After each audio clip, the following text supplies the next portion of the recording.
Hey, welcome to the Explore and More show. I'm Ken the Rookie, and I've got Ted Blank, our expert travel agent and travel agent owner or travel agency owner. Thanks for joining me today, Ted. Yeah, thanks. And I'm Ted Blank, and as Ken said, I'm a travel expert. I've been in the travel industry for over 10 years, and each year my team and I book hundreds of luxury cruises and river cruises for our clients. And so this is a great opportunity to share some of the great trips we've put together with folks who are maybe thinking about that first river cruise or a second river cruise or a third river cruise. Yeah, we were talking off air. I've had a couple river cruises, too, I think, and I'm ready to go on my next one. It's never have to ask me twice. I'm always ready to go. Absolutely. Yeah. Yeah, I'll tell you, again, we were talking off air, but it's kind of like it gets in your blood, and it's like, this is so fun and easy. It's so easy, and it really, it's such a civilized way to travel. Yeah. And it's got kind of the best of both worlds. You know, you'll see a lot. You'll see interesting, what I call marquee attractions, sort of those big attractions. And in the cruise we're going to talk about, you'll see Paris.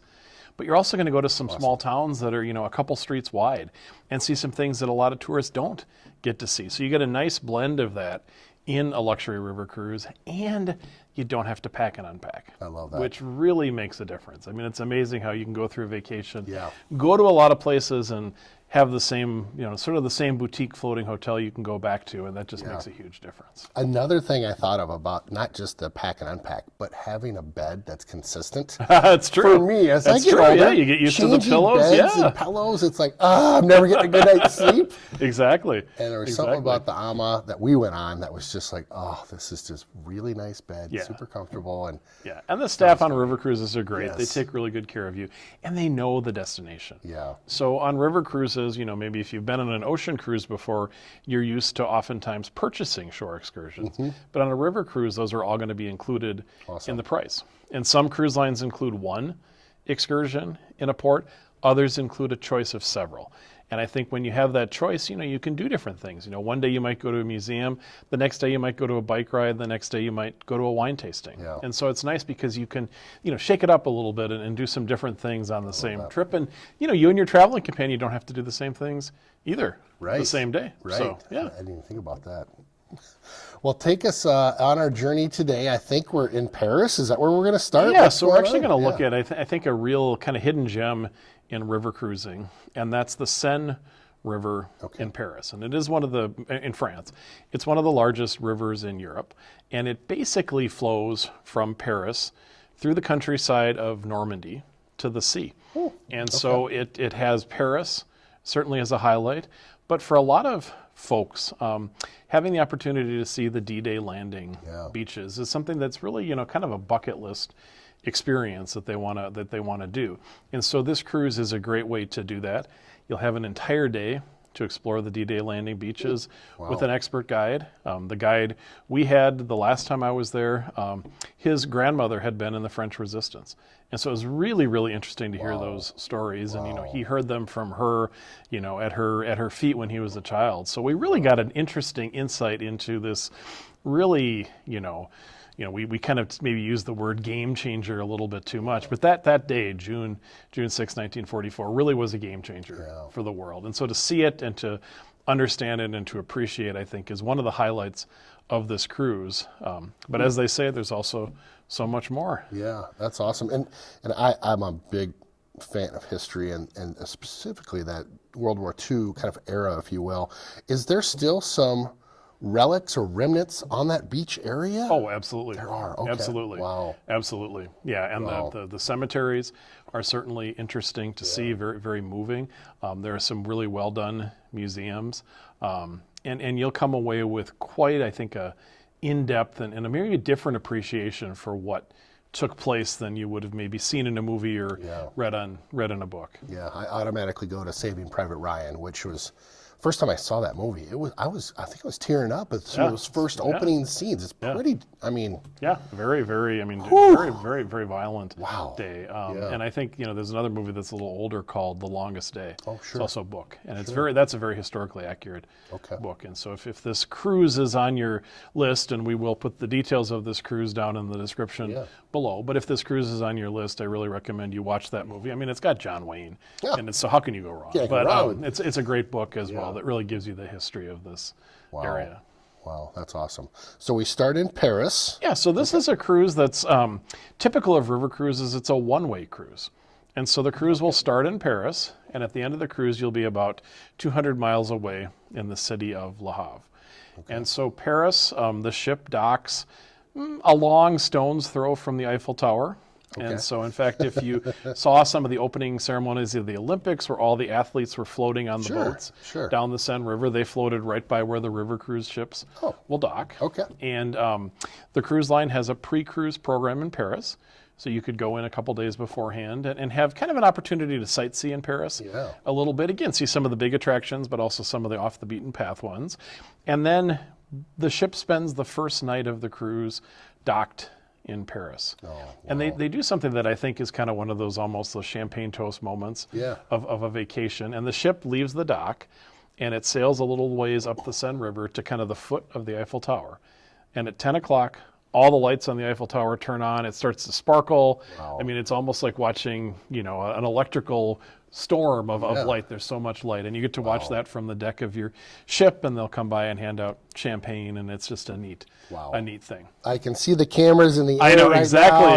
now, Everybody's toasting. Toasting. So what a perfect way to start the vacation. Yeah, that's awesome. And so then you'll kind of head away from Paris towards the sea. And along the way, you'll stop in several little towns, some of which you haven't heard of, some of which people might have heard of. One of the ones that you probably haven't heard of, the town itself isn't the attraction, but nearby are several chateaux. And one of those chateaux happened to be the home of one of the mistresses of the King of France. Her name was Diane de Poitiers, and you can see how well the mistress lived in her little chateau, not little at all. But then the next day you'll stop in a town called Giverny. And Giverny is just a little wide spot on the road, and it wouldn't be famous except a long time ago there was a very famous man named Claude Monet who bought a farm. And on his farm he didn't have chickens, but he painted. And so he painted all those water lily paintings, all those countrysides. He said that the light in Normandy was the most perfect light you could find in the world. And when you go to Giverny, it's been restored to the condition it was in when he lived there. The gardens are spectacular. They're like worthy of a botanical garden in a big city. But you can start to see how he painted, and the guides will explain to you how the light played into what he did. And so it's just a fascinating way to spend a day. That is amazing. And is that, I would assume, as with most of your stops, you have multiple excursions that you can take in that town as well? Yes, you can. And so actually with the Monet gardens, you actually have three choices. You can take a motor coach there and take a tour. You can take a bike ride, or you can walk. And it's about a 3-mile walk. So you can be as active as you want to or as relaxed as you want to. And I took the walk the last time I was there, and it was really cool because we had, an hour and a half with our guide, and he was telling us all about Monet and all about the light and all about the paintings and all about some of the, family things that were going on in the background. Mr. Monet didn't always pay his bills on time and things like that. So I really learned a lot in this active walk above and beyond what I saw at the garden. So it's a neat way to just really get below the surface of that kind of cool destination that sometimes people just get sort of a drive-by visit of. I like that. That sounds fun. I think I might have been on the bike myself. I'm a bike guy. It's a nice ride. It was a nice ride. Very flat, so that's awesome. Easy enough. Yeah, that's awesome. I love all the activity that you can have, or if you don't want that, you can just jump on the motor coach and just enjoy. And if you're mobility challenged and you can't walk as much anymore, you can still really appreciate what you can see. On one of our cruises that we did on the Rhine, we had a couple folks that were mobility challenged, and it was so perfect because we'll get you right there. Right off the ship, we right were on the all motor coach. hiking and biking, and there they are, Exactly. It was great. No, exactly. It is really well suited for a variety of different mobility levels. I like that. That's awesome. Where are we off to next? So next we'll do kind of a quick stop at a little town that's called La Roche-Guyon. And it has a fascinating chateau there that's like carved out of the side of the rock. And the World War II connection is that it was the headquarters of the German Field Marshal Rommel during the invasion of Normandy. And he made the mistake of going home for his wife's birthday, and so he missed the invasion. But that was his headquarters, and so now we're starting to get close to the D-Day landing beaches. But there'll be one more day before we get there, and you'll have a choice of going to several different chateaux or French country homes. Okay. And one of them was built by the same architect who designed the famous gardens of Versailles, the big palace on the outskirts of Paris. Sure. And this was kind of his trial run. And so, you think you've seen some impressive landscaping and impressive gardens in your life. Oh, wow. This really takes the cake. It's a really impressive, beautifully restored chateau. You'll have a chance to visit a cidery, where they grow apples and they make cider. Okay. And in Normandy, cider always has alcohol in it. I was going to say, is this the fun cider? Yep, the fun cider. Yep. And then the Calvados, which is the apple brandy. Okay. So you can enjoy a little tasting there. Really charming place. That the French government gives sort of a seal of approval to the real organic, sustainable producers. Sure. So one of those. And then the next day, you'll be off to the beaches of Normandy for really an entire day. It's a right after breakfast to right before dinner tour. And you'll drive all the way to one end, and then you'll make your way back. And along the way, you'll stop at the American Cemetery. You'll see Omaha Beach, where the Americans landed. And then you'll see where the British landed, where the Canadians landed. You'll see where they built the artificial harbors that were built. And some pieces of that still remain. Really? You'll see some of the German fortifications, and have a chance to go to the D-Day Museum in the city of Caen. So you really, really get an in-depth look at the way the day unfolded and what things were like before and after that as well, because the war didn't just end that day. There was a lot that happened after that. So it's a real fascinating day. It's a pretty intense day. Emotional in some ways, interesting in other ways. It's a beautiful part of the country too. It's always been a place where the French people have gone to go to the beach. And so they still go to the beach there. That's great. And it's interesting because some people kind of get a little bit upset by that. And Eisenhower, was asked about that after the war. And he said, well, the reason we fought this war was so that people could go back to living the way they lived. And so he was all in favor of going to the beach in Normandy. So it's a really interesting place to go. And then that's the end of the cruise itself. But the cruise line offers an extension afterwards. And you'll go by motor coach into the province of Brittany. And Brittany is kind of the tip of the end of France that sticks out into the Atlantic Ocean. And you'll actually spend 3 nights in the city of St. Malo along the ocean. It's a beautiful walled city. Charming, ramparts you can walk around, nice shops. I mean, a very interesting kind of quintessentially French city. Fun. And then you'll take a couple day trips from the city of St. Malo to some of the nearby destinations. Okay. And one of those is the Abbey of Mont Saint-Michel. That some crazy people built a abbey on top of a rock on an island in the middle of a bay, that the only way you can get to it is during low tide. Wow. And so it's absolutely an impressive structure. When you first see it, when it first comes into view, you can't believe it's real. And people have seen pictures of it, and we'll have some photos in the video, but it's unreal to imagine it. And if you're a little mobility challenged, you can kind of stay at the bottom, stay in the village, have a nice lunch, enjoy just the views. And if you're a little more active, you can climb all 575 steps up to the top to see what the Abbey looks like and just get an incredible view of the surrounding countryside. That's amazing. So it's a really neat, another highlight, another real marquee attraction in Europe. And so then back to Paris. Along the way, you'll stop in the city of Chartres, which has one of the most beautiful cathedrals in the world. It's famous for its stained glass windows. It's also famous for its carved marble altar, kind of an altar sculpture that depicts the entire life of Christ. And the level of detail in this is absolutely astonishing. I mean, it's breathtakingly realistic, detailed, and huge. And it survived. Marble. It's marble. And it survived the French Revolution. It survived World War II.